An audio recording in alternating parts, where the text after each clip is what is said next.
Amados,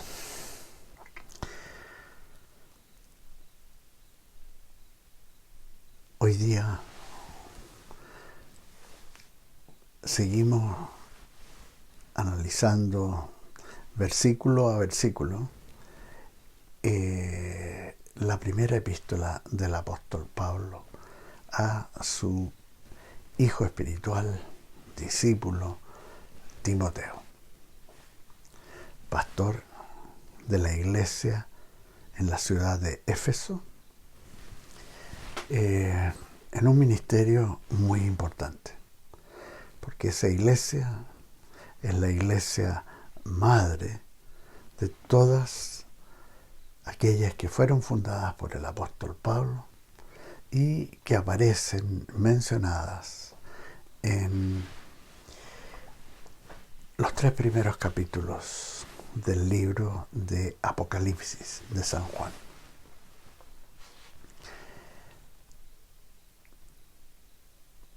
En esta epístola en general,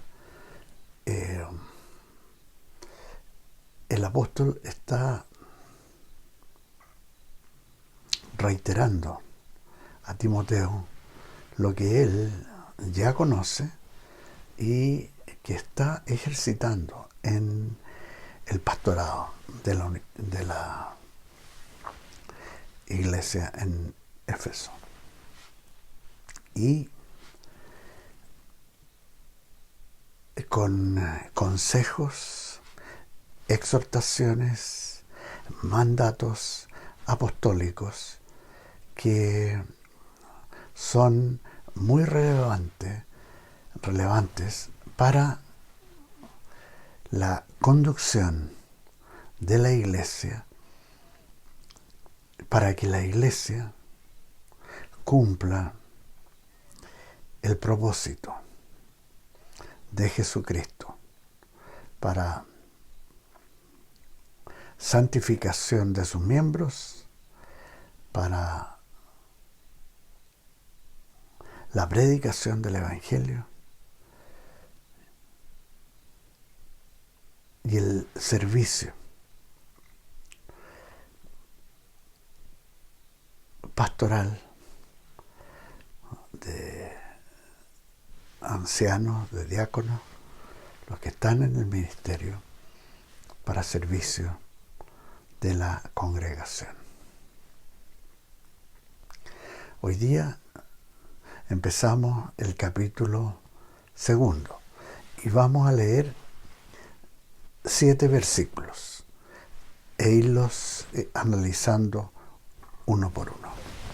Así que leemos Primera de Timoteo, capítulo 2, versículos 1 al 7. Escribe Pablo: exhorto. O sea, esta es una exhortación.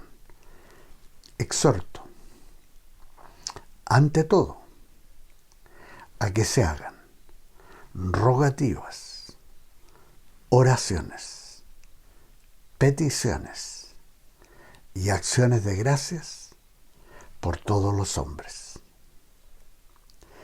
por los reyes y por todos los que tienen autoridad, para que vivamos quieta y reposadamente en toda piedad y honestidad. Esto es bueno y agradable delante de Dios, nuestro Salvador, el cual quiere que todos los hombres sean salvos y vengan al conocimiento de la verdad. Pues hay un solo Dios y un solo mediador entre Dios y los hombres, Jesucristo, hombre,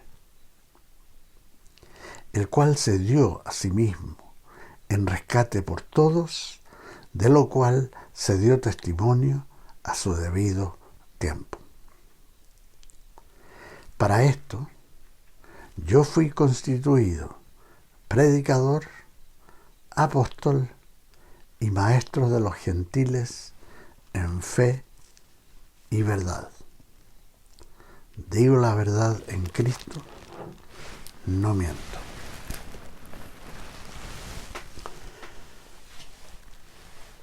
En esta exhortación apostólica,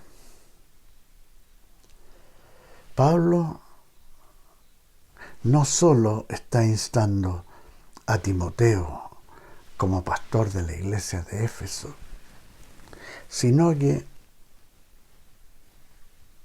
también está exhortando al liderazgo de las iglesias cristianas de todos los tiempos,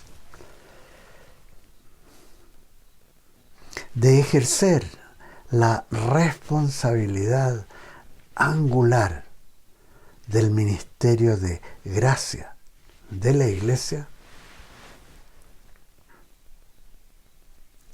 para la edificación de los miembros del cuerpo de Cristo. Esto es su iglesia. Y también el ministerio de llevar el Evangelio a la humanidad perdida con el fundamento sólido y eficaz de la oración, para poder enfrentar victoriosamente la oposición espiritual del reino de Satanás, que trata de evitar que las gentes sean alcanzadas para salvación y, por otra parte, para evitar que los miembros de las congregaciones se santifiquen y crezcan en su semejanza a Jesucristo para la obra del ministerio. Exhorto, escribe Pablo, ante todo, a que se hagan. O sea, este es el primer paso en el camino. Ante todo, el fundamento del accionar de la iglesia empieza y se desarrolla con la oración. Y es algo que hay que hacer. No basta creer livianamente.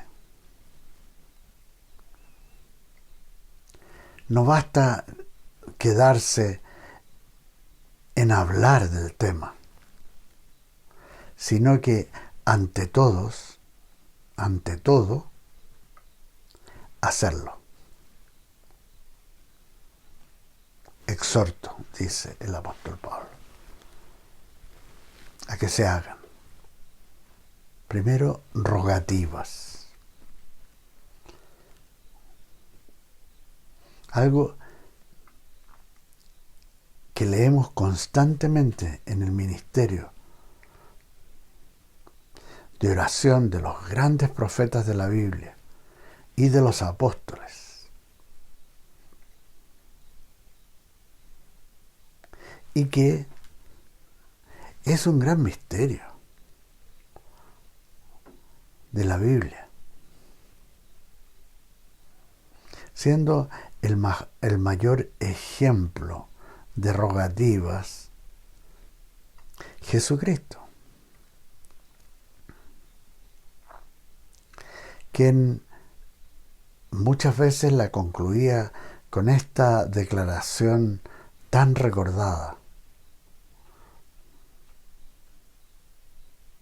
mas no se haga mi voluntad, sino la tuya. En las rogativas, nosotros podemos apreciar completa dependencia de Dios, en humildad,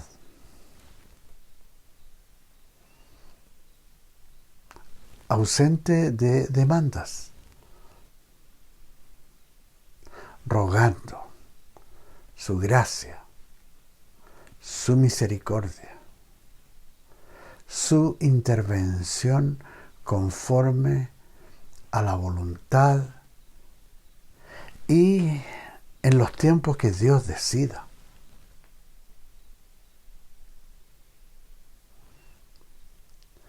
En nuestro limitado conocimiento y entendimiento,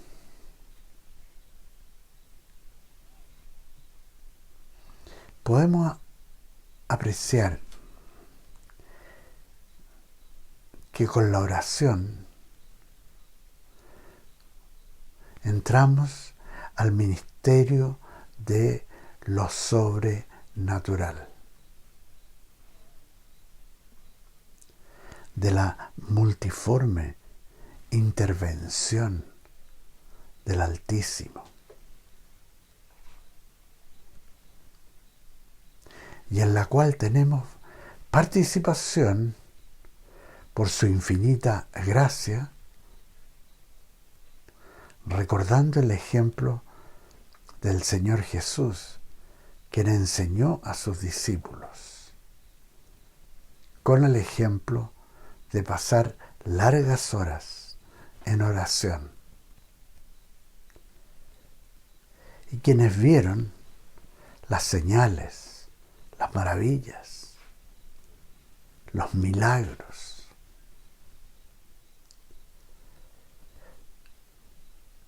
que ocurrían después y que los llevó a preguntarle con ruegos: enséñanos a orar. Un ejemplo precioso de rogativas está en el capítulo 17 del Evangelio de San Juan.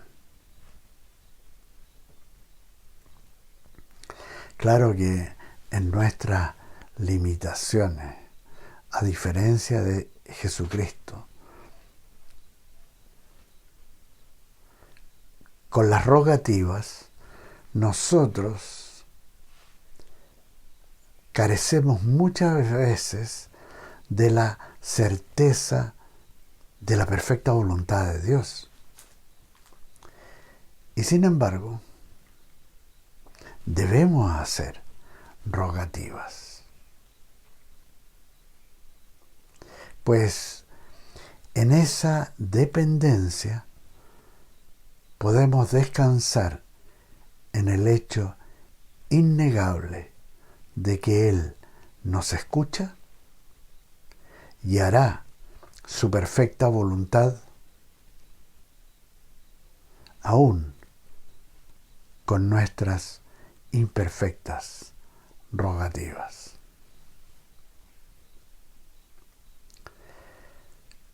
Segundo, el apóstol Pablo exhorta a hacer oraciones.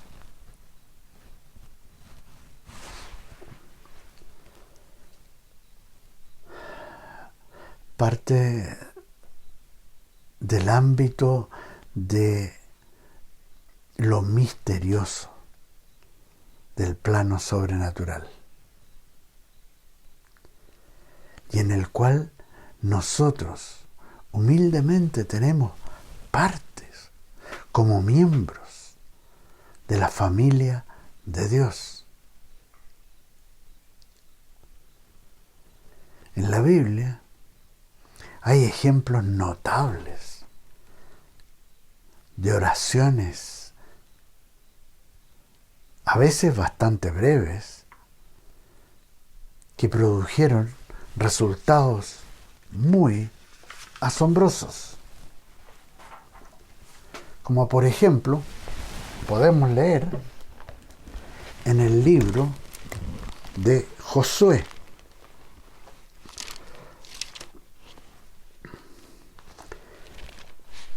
En el capítulo 10,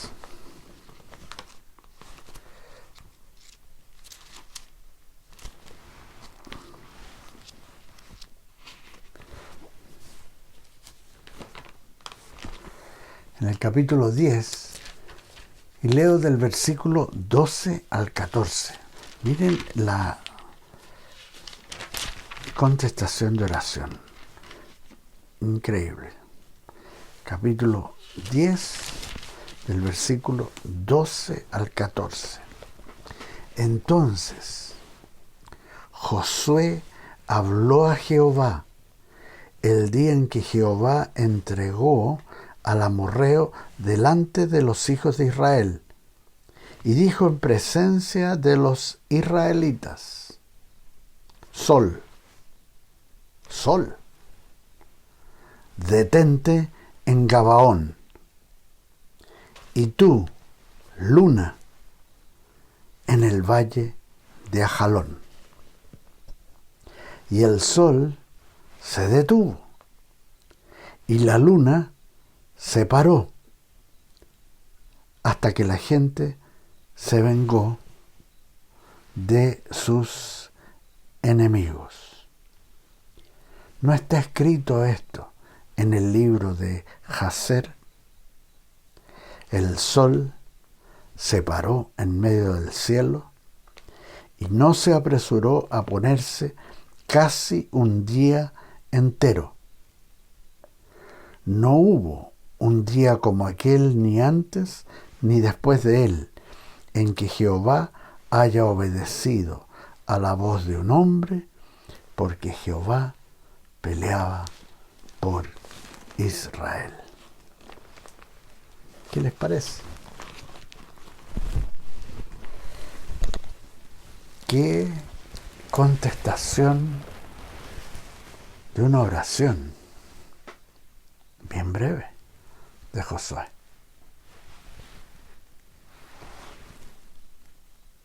En tiempos del rey Ezequías de Judá, este ordenó que se celebrara la Pascua que no se había hecho por muchos años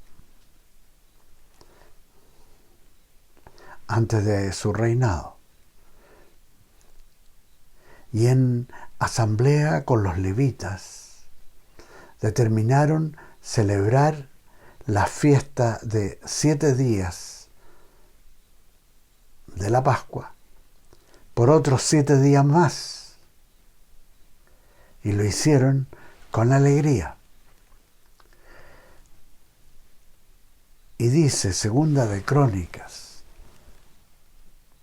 30:27: después los sacerdotes y levitas, puestos en pie, bendijeron su pueblo, y fue oída su voz, y su oración llegó hasta el cielo, su santa morada. Aquí podemos ver cuán efectivo es bendecir en la oración.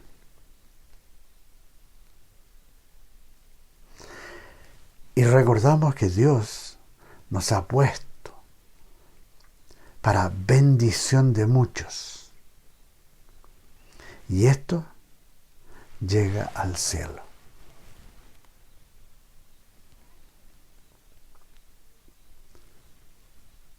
El libro de Hebreos, en el capítulo 10, versículo 19,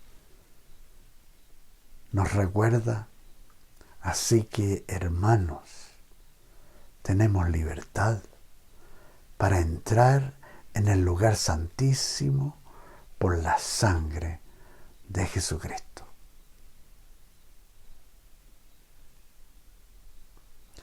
Cuando Pablo menciona oraciones,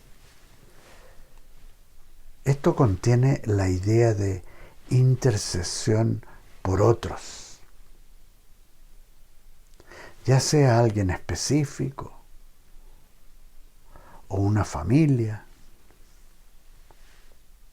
o aún más, por todos los hombres. En la oración está implícito la bendición a otro. Y estas pueden ser en lo íntimo del corazón, en silencio, apartado. O bien puede ser expresadas de viva voz en la presencia de otros. A veces con clamores, otras por los temas que se están tratando, puede ser con llantos, con gemidos, y hasta hay ocasiones en que hay risas de gozo por las bendiciones que se oran para beneficio de otros.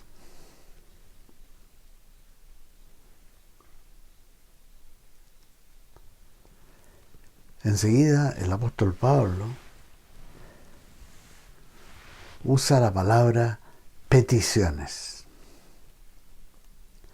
que a veces es traducida como suplicaciones y que también contiene las ideas de humildad, dependencia e incluso especificidad, o sea, algo bien específico que uno está orando, con exactitud.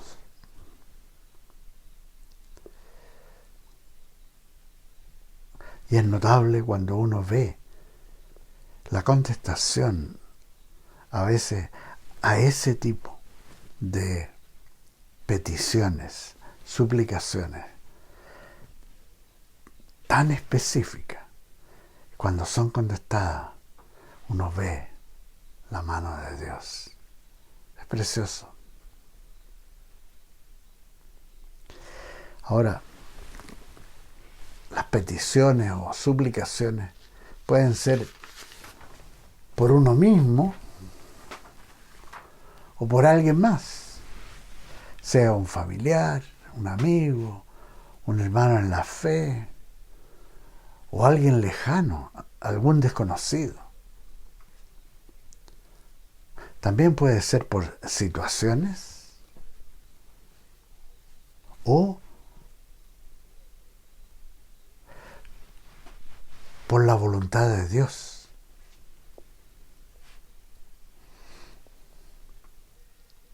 Por último, Pablo menciona acciones de gracias por todos los hombres. Esto tiene relación, obviamente, con esa característica de Dios que no hace acepción de personas, por una parte, y por otra, la fe de Dios que obra por el amor, como aparece en la epístola del apóstol Pablo a los Efesios, en el capítulo 3, versículo 17, y que leo: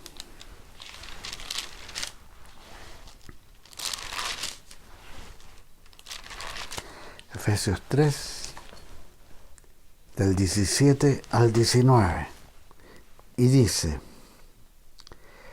que habite Cristo por la fe en vuestros corazones, a fin de que, arraigados y cimentados en amor, seáis plenamente capaces de comprender con todos los santos cuál sea la anchura, la longitud, la profundidad y la altura, y de conocer el amor de Cristo, que excede a todo conocimiento, para que seáis llenos de toda la plenitud de Dios.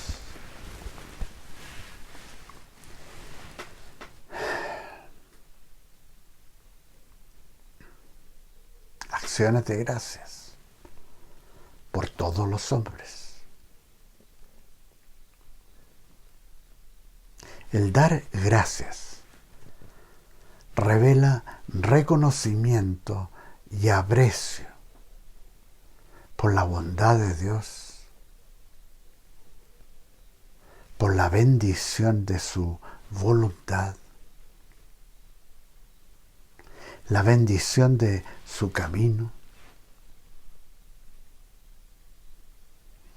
sin esperar la manifestación, porque la fe es la certeza de lo que se espera, la convicción de lo que no se ve, dice Hebreos 11:1. El dar gracias es por todos los hombres. Esto es, también por el perdido, que puede ser bien perdido, incluso hostil.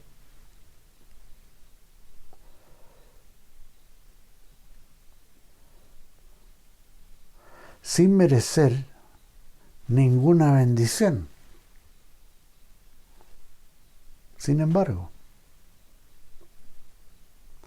somos nosotros los exhortados por el apóstol Pablo a dar gracias por todos, sin acepción de personas. Dar gracias por todos nos permite crecer en la fe, crecer en el amor de Cristo,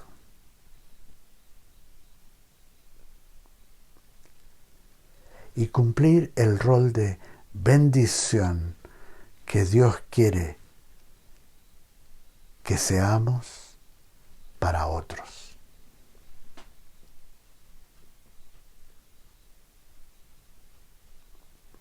Enseguida, Pablo nos da las prioridades para nuestras rogativas, oraciones, peticiones y acciones de gracias.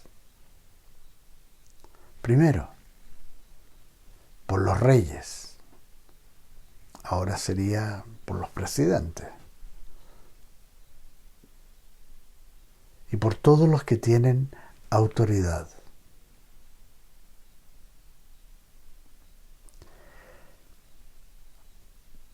Si consideramos que esto, para Pablo en el siglo I, para Timoteo, incluía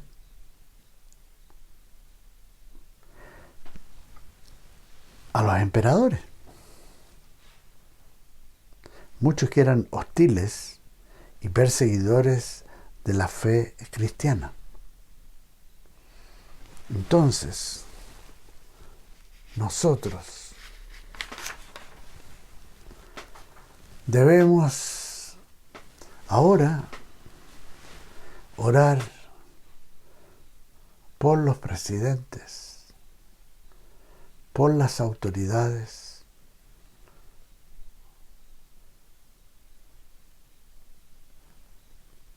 para que vivamos quieta y reposadamente en toda piedad y honestidad. Esto muestra la palabra en esta porción. Esto es bueno y agradable delante de Dios, nuestro Salvador, el cual quiere que todos los hombres sean salvos y vengan al conocimiento de la verdad.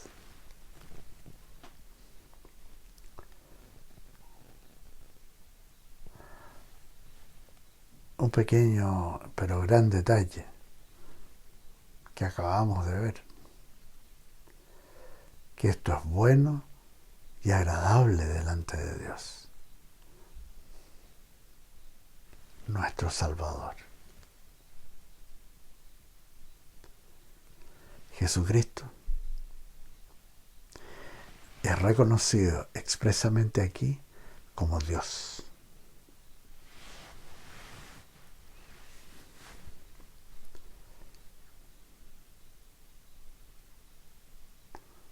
No es la única parte,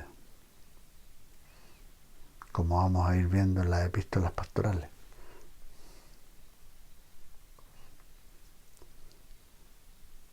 En estos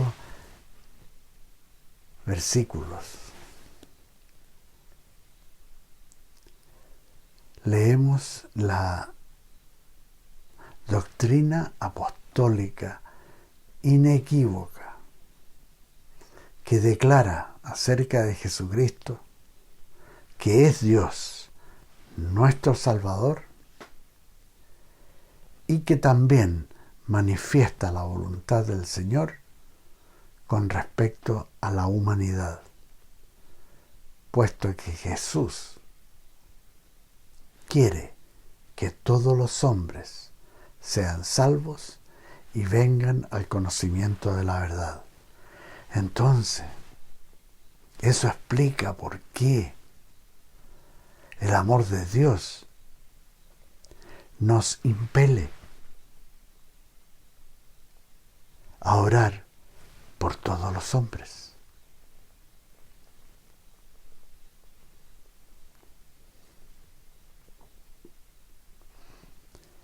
En el versículo 5, el apóstol Pablo reitera la singularidad, la exclusividad del Señor. Pues hay un solo Dios y un solo mediador entre Dios y los hombres, Jesucristo, hombre. Él es el puente.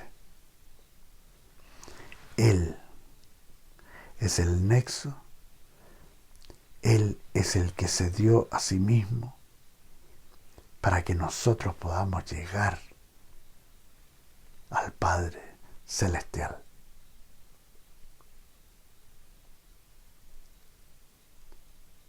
Solamente Jesucristo. Esta declaración era uno de los testimonios más decisivos en la proclamación del Evangelio. La singularidad y total preeminencia sobre toda otra deidad o persona de Jesucristo. Lo cual, entonces, en el siglo I y hasta hoy, iba a ser hasta el final,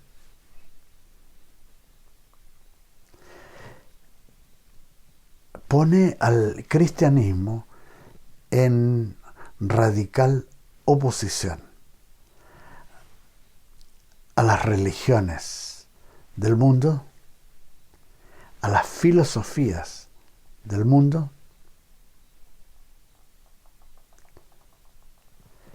y en el caso de los apóstoles, en directa oposición a los valores imperiales de Roma.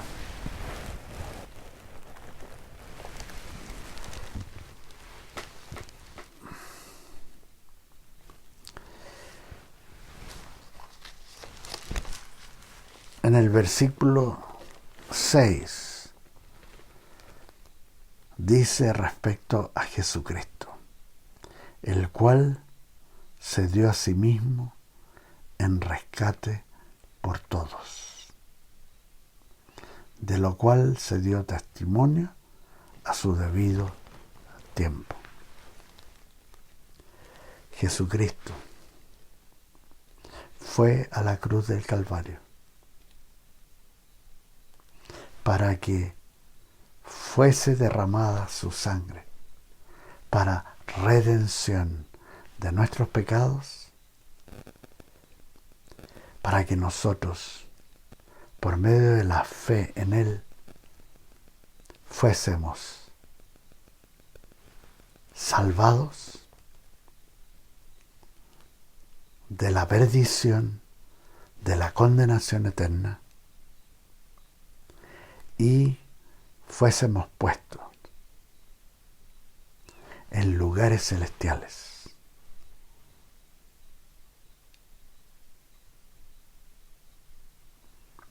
Recibiendo vida y vida eterna. Eso solamente lo ha hecho Jesucristo. No hay otro mediador entre Dios y los hombres. Eso es fundamental doctrina apostólica cristiana. Y escribe Pablo, para esto yo fui constituido predicador, apóstol y maestro de los gentiles en fe y verdad. Digo la verdad en Cristo, no miento. Ahí está, en esa pequeña frase del apóstol Pablo,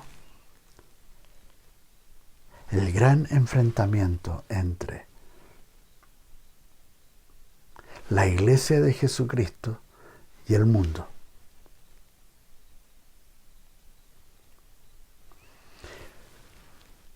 Con dos concepciones absolutamente opuestas, una con la otra.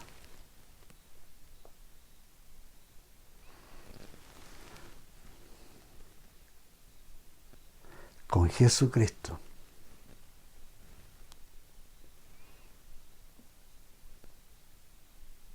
hay victoria sobre todos los valores del mundo.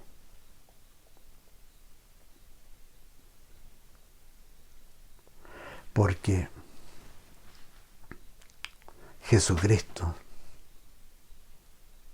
es Dios. Esa declaración la vemos en este pasaje. Dios, nuestro Salvador.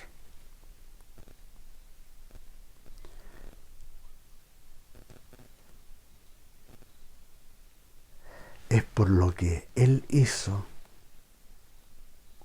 que nosotros podemos hacer todo lo que dice aquí como parte del ministerio de gracia de Jesucristo para la humanidad. Nosotros podemos hacer rogativas, oraciones, peticiones y acciones de gracia por todos los hombres.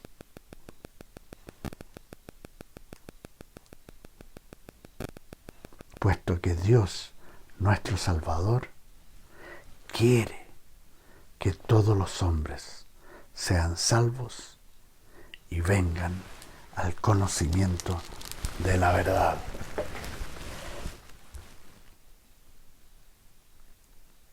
En el mundo hay mucho engaño, hay mucha perdición.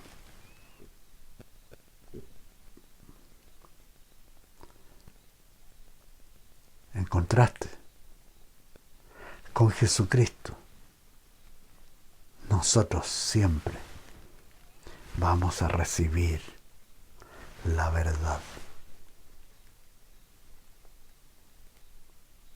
Y la verdad de Dios, en términos muy prácticos, nos hace libres.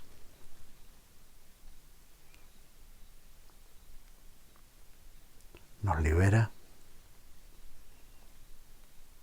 no solo del pecado y las consecuencias del pecado,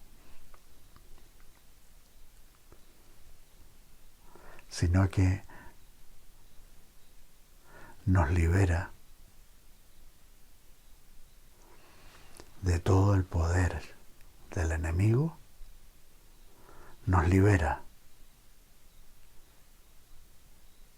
de la influencia de los valores del mundo,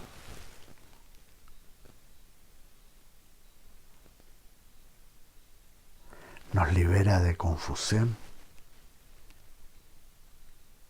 siempre nos guía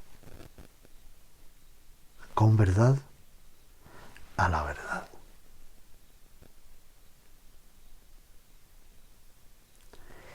Ese mensaje predicaba el apóstol Pablo.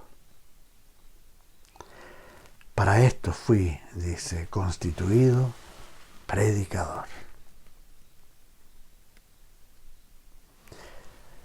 El ser constituido implica de que ha pasado un tiempo de preparación. No es algo instantáneo.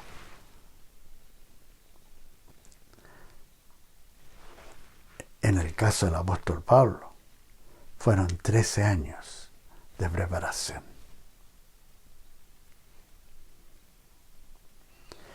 Fue constituido predicador, apóstol,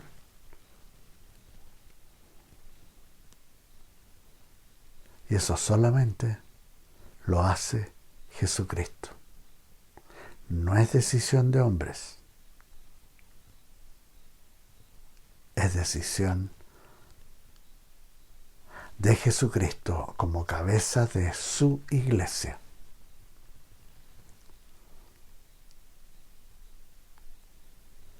Y también, en el caso del apóstol Pablo,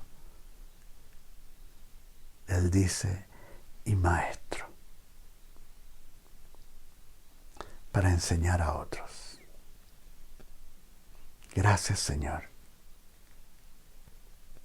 por lo que Él hace con personas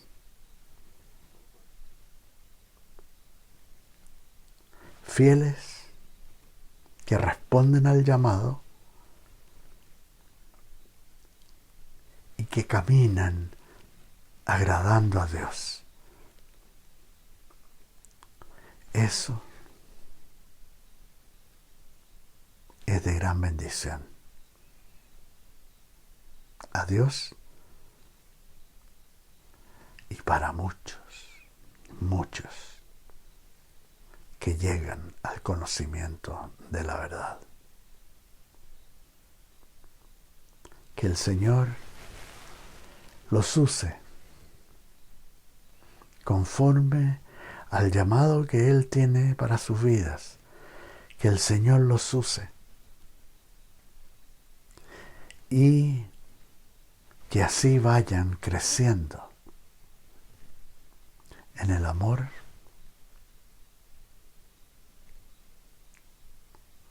y la fe de Dios. Que el Señor los bendiga. La próxima semana vamos a tocar un pasaje que está aquí en Primera de Timoteo, capítulo 2, que es un pasaje que ha causado mucha controversia a través de los siglos.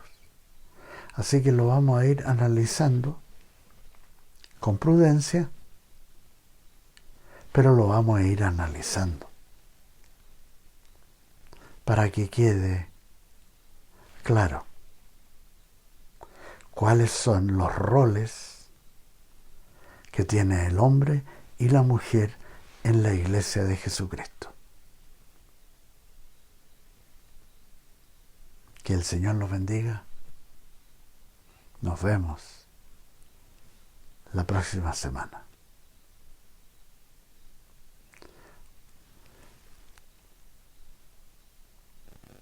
Aunque si el Señor viene a buscar a su iglesia, entonces nos vemos en el aire. Que el Señor los bendiga. Amén. Amén.